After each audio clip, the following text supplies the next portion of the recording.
Kwa majina mimi naitwa Hassan Ali Linyama, ni wakili wa serikali kutoka Wizara ya Katiba na Sheria na ni mratibu wa kampeni ya Mama Samia ya msaada wa kisheria inayofanyika kwa muda wa siku 10 katika halmashauri ya Madaba. Tulianza hapa siku ya tarehe 7 ya mwezi wa 5 na tunategemea kumaliza tarehe 17 ya mwezi wa 5 2025.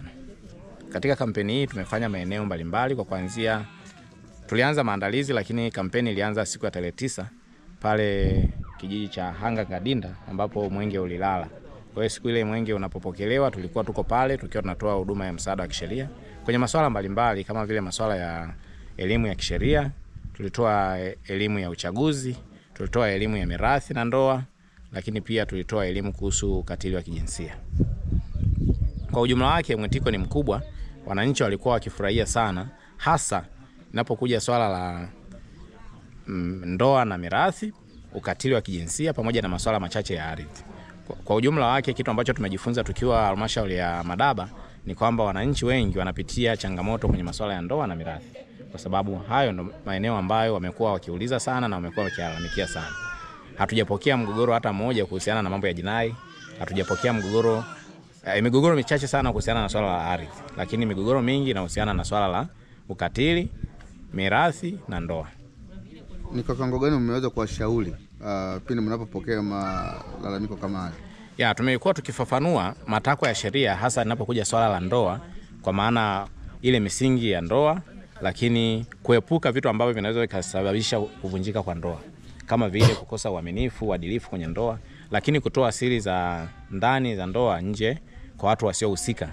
Tumekuwa tukisisitiza kusuluhisha migogoro kwa njia ya mbadala, kwa maana ya kwamba wale wanandoa wenyewe ambao wanafahamu sababu iliyowafanya watofautiane, tunaamini wao ndio wenye uwezo wa kutatua pale ambapo watajielekeza kwenye sehemu gani au kitu gani kimetufanya tutofautiane, na sio kutafuta nani ambaye amekosea. Ukitafuta nani aliyekosea, kila mmoja atakuwa anakataa, atakuwa anampelekea mwenzie, mwisho wa siku hatutapata suluhisho. Kwa hiyo tumesisitiza hilo na wamekuwa wakituelewa na kuahidi kwamba watafanya hivyo.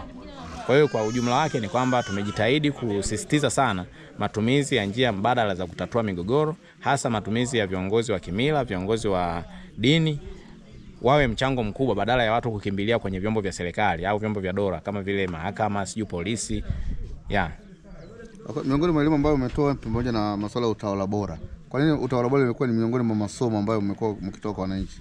Tumetoa elimu ya utawala bora ili kwamba wananchi wamekuwa wakipata mambo mengi kutoka kwa watu mbalimbali, wakiwa wanamaanisha kwamba pengine Tanzania hatuna utawala wa sheria. Tukisema hakuna utawala wa sheria maana yake hakuna utawala bora. Lakini mambo ni tofauti na hivyo. Ukweli ni kwamba hata hii kampeni ya Legal Aid ambayo inaendelea, Tanzania ni nchi ya kwanza duniani, sio Afrika, ni nchi ya kwanza duniani kuwa na kampeni kama hii, ambayo hivi tunapoongea Waziri Ndumbaro ambaye ndio waziri mwenye dhamana ya katiba na sheria ametoa juzi kauli kwamba wakiwa kwenye kikao cha Jumuiya ya Madola, nchi za Jumuiya ya Madola zimekubaliana kuja kuomba idhini ya kutumia hii kampeni kwenye nchi zao, kwa sababu sisi ndo wenye haki miliki. Kwa hiyo wanataka wapate haki ya kukopi ili wakaenda wakaitumia huko kwao. Kwa hiyo inaweza kukuonyesha kwamba kama wanaweza kukopi vitu hivi vya kisheria kutoka kwetu, maana yake kwamba Tanzania kuna utawala wa sheria. Kwa hiyo wananchi tunawaelimisha kwamba jamani, utawala bora upo. Kwa mfano, Tanzania nchi ya kidemokrasia. Hivi tulivyo tunaelekea kwenye mchakato wa uchaguzi mkuu ambao tunategemea kama tume itakuwa imepanga hivyo utafanyika mwezi Oktoba au Novemba mwaka huu kulingana na vile ambavyo tume watasema. Sasa hii tume ni tume gani? Uchaguzi wa mwisho ulifanyika mwaka 2020. Kwenye ule uchaguzi wa mwaka 2020 walitoa tume ambayo ilikuwa inasimamia ilikuwa Tume ya Taifa ya Uchaguzi. Lakini mwaka 2024 sheria ilifanywa mabadiliko, tukapata Tume Huru ya Uchaguzi. Hayo ni mabadiliko. Kwa mabadiliko hayo maana yake tunaamini kwamba Tanzania tunaenda kwenye misingi ya utawala bora, utawala wa sheria. Kwa sababu chochote ambacho wananchi wanakilalamikia inatengenezwa sheria ili kuja kutatua hilo tatizo. Kwa mfano tunaposema msaada wa kisheria, hii msaada wa kisheria sio kwamba imetoka angani. Baada ya kugundua kwamba kuna umuhimu wa wananchi kupatiwa msaada wa kisheria, ilitungwa sheria ya msaada wa kisheria mwaka 2017 ambayo inasema wananchi wote ambao hawawezi kugharamia gharama za mawakili mahakamani, wananchi ambao hawawezi kugharamia kupata haki yao, wanatakiwa wapewe msaada wa kisheria. Hiyo ni kwa wanamama, hiyo ni kwa watoto, hiyo ni kwa wazee na vikongwe. Kwa hiyo nchi yetu ni nchi ambayo inatawala kwa mujibu wa sheria, na kuthibitisha hilo ni hii kampeni, lakini na mambo mengine mengi ambayo yanafanyika. Na ndio maana kwenye kampeni tulikuwa tukisema wananchi tunawakumbusha kwamba wanayo haki ya kujitokeza kushiriki kwenye shughuli mbalimbali za uchaguzi, ikiwa ni pamoja na kujiandikisha, kujitokeza kwenye kuboresha kumbukumbu za wapiga kura, lakini pia wajitokeze wakati wa kuchukua au kurudisha fomu kwenye vyama vya siasa kulingana na mtu na kule ambako yeye anaamini ni sahihi kwake. Lakini pia wale ambao hawajajitokeza huko waende wajitokeze kwenye kupiga kura.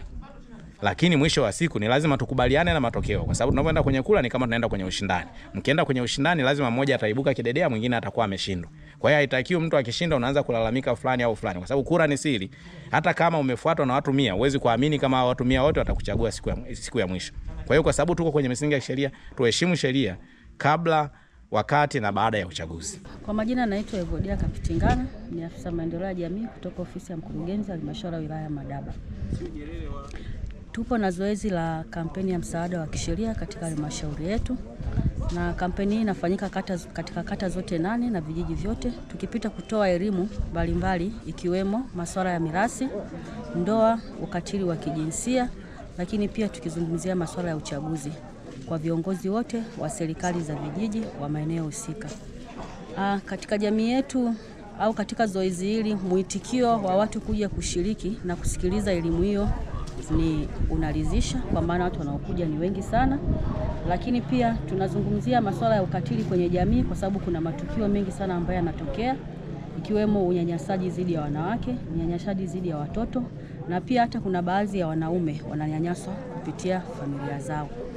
Jambo la kwanza ambalo sisi kama serikali tumeona tupite kutoa elimu ili watu wafahamu maana ya unyanyasaji na ukatili wa kijinsia, lakini pia wafahamu hizo aina za ukatili ili msaidie mtu kuweza kutambua, tukiamini kwamba wengi wanafanya kwa kukosa uelewa. Utakuta mfano mama anaadhibu mtoto kupitiliza, anapiga akiamini kwa vile mtoto ni wa kwake, amezaa yeye, basi hakuna mtu yeyote wa kuweza kumwingilia. Lakini tunapotoa elimu tunapunguza kwenye jamii yetu matendo ya ukatili na unyanyasaji wa kijinsia. Sambamba na hilo pia huwa tunaelezea madhara ya kufanya ukatili wa kijinsia na kuwaelekeza ni maeneo gani ambao wanaweza wakatoa taarifa na wakaweza kupata msaada wa kisheria. Mimi kwa majina naitwa Stanley Alex Ngairo, ni mwenyekiti wa halmashauri ya kijiji cha Nderenyuma. Kwanza awali ya yote ni shukuru serikali ya Tanzania kwa kuleta huu msaada wa kisheria, kwa sababu tulie wengi hatufahamu sheria. Lakini pia kwa kuja kwenye kijiji changu cha Nderenyuma, wengi tumenufaika sana kwa kusikia nini maana ya sheria na nini haki zetu kisheria. Na pia ninajua kwa wananchi wangu utaenda kuwasaidia sana, kwa sababu tulie wengi na wananchi walio wengi wanakosa, hata wakifika ofisini kwangu kama mwenyekiti wa kijiji wanaona kwamba walio wengi wanafika pale wanakuwa na makosa mengi kwa sababu ya kutokujua sheria. Kwa msaada huu wa mama, mimi nashukuru sana. Wananchi wangu watanufaika sana na wataelewa nini maana ya sheria na wataishi namna gani kwa kufuata sheria zetu za nchi yetu. Kwa majina yangu naitwa Maria John Ponel, kutoka kwenye kijiji cha Utukila, kata ya Majani. Kwa msaada wa kisheria, yani kwa elimu hii kwanza imetufungua masikio. Kwa maana tukiangalia kwenye upande wa ndoa, kuna migogoro mingi sana aina ndoa. Na tukihakikisha mpaka kufikia jana, hata leo hii tulipokuja kusikia hii habari tukajua yani au wamewatuma kule labda aje watusaidie kwa hili. Lakini tulipokuja kuzisikiliza tumejua kwamba kwenye upande wa ndoa tumeambiwa kwamba tusio tunakimbilia nje. Inawezekana wa nje ndio wa kwanza kubomoa ndoa yako. Napo tuna kitu tumejifunza na tumeelewa kwamba jinsi ya kujisimamia ndoa zetu, hata tulitaka tuachane kwa sheria ipi. Pia kwenye mitatuzi ya migogoro ya ardhi nako ni hivyo hivyo. Tumeambiwa kwamba tusipende kwenda ngazi za juu, lakini kama kuna mtu ulimpa eneo labda akazidi kidogo, basi mnaweza mkakaa chini mkaongea, kama ni hatua moja basi ni pale kwenda kupapunguza, kisha mkakaa mkaendelea kusalimiana. Lakini kinyume na hapo watu tunagombana kupitia hivyo. Lakini kupitia elimu hii kwa kweli mmetufungua masikio na tumepata kuelimika kwa vingi sana. Kwanza tunashukuru na tunawapongeza sana. Unakumbuka